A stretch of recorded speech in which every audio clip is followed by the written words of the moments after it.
अध्यक्ष महोदय, आज हमें वंदे मातरम के असली भाव को समझना जरूरी है। यह गीत तो देश के जल, जंगल, जमीन, हरियाली और निर्मल हवा की वंदना को समर्पित है। यह भारत की जन जन की मंगल कामना करता है कि भारत का हर नागरिक स्वस्थ रहे, सुरक्षित रहे और सम्मान के साथ जी सके। सुजलाम सुफलाम का अर्थ है, सुनिए, ऐसा देश जहां स्वच्छ और पर्याप्त जल हो, जहां नदियां जिंदा हो, बहती हो, जीवन देती हो।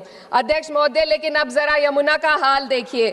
दिल्ली प्रदूषण नियंत्रण समिति की 2025 की रिपोर्ट बताती है कि यमुना के कई हिस्सों में बीओडी स्तर 127 mg पर लीटर है तक पहुंच चुका है, जबकि किसी जीवित नदी के लिए ये 3 mg पर लीटर से कम होना चाहिए। ये सिर्फ नदी का संकट नहीं है, ये किसान का संकट है। नमामि गंगे के नाम पर हजारों करोड़ रुपए खर्च हो गए, लेकिन सच्चाई ये है कि आज भी गंगा और यमुना के किनारे किसान मजबूरी में उसी जहरीली पानी से खेती कर रहा है। वही जहर अनाज में उतरता है और वही जहर किसान की जिंदगी को धीरे धीरे खत्म कर देता है। अध्यक्ष महोदय, जब पानी जहर हो जाएगा तो सुजलाम कैसे होगा? जब किसान बर्बाद होगा तो सुफलाम कैसे होगा?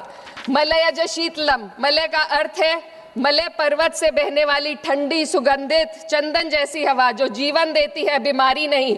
आज मैं इस सदन से पूछना चाहती हूँ, क्या आज के भारत की हवा मलयज शीतलम है? नहीं अध्यक्ष जी, बस संसद से बाहर कदम रखिए, एक गहरी सांस लीजिए। ये चंदन की महक नहीं, ये जहर है जो आपके हमारे फेफड़ों में उतर रहा है। दुनिया के 20 सबसे प्रदूषित शहरों में से 13 भारत में है। दिल्ली की हवा में सांस लेना मानो रोज 20 सिगरेट पीने जैसा हो। भारत हर साल सर्दियों में जहरीली हवा के प्रकोप में घिर जाता है। AQI गंभीर स्तर पर आ जाता है। ठंडी हवा का सपना अब गैस चेंबर की हकीकत बन चुका है। हम वो देश हैं जहां सरकार प्रकृति पर बने गीत का मान मर्दन तो करती है, पर उसी प्रकृति, जंगल, हवा, पेड़ को बचाने वाले कानूनों को धीरे धीरे खुद ही खत्म कर रही है। यह है आज के हमारे मलयज शीतलम की अफसोसजनक सच्चाई। अगर हम हवा को साफ नहीं कर पाए तो न सुजलाम बचेगा, न सुफलाम बचेगा। माननीय अध्यक्ष महोदय, सस्य श्यामलम का अर्थ है ऐसा देश जहां उपजाऊ जमीन हो, जहां खेत फसल से भरे हो और किसान कर्ज और निराशा में न डूबा हो।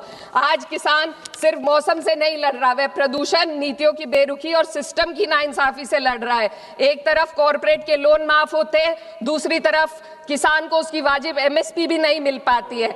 आप ग्लोबल सुपर पावर बनने की बात करते हैं, लेकिन हमारी पर कैपिटा इनकम दुनिया में 136वें नंबर पर है।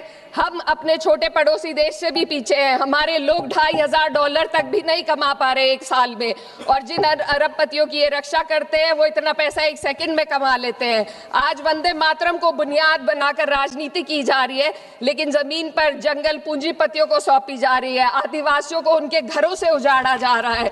मातरम में जो मातरम आता है वह सिर्फ मातृभूमि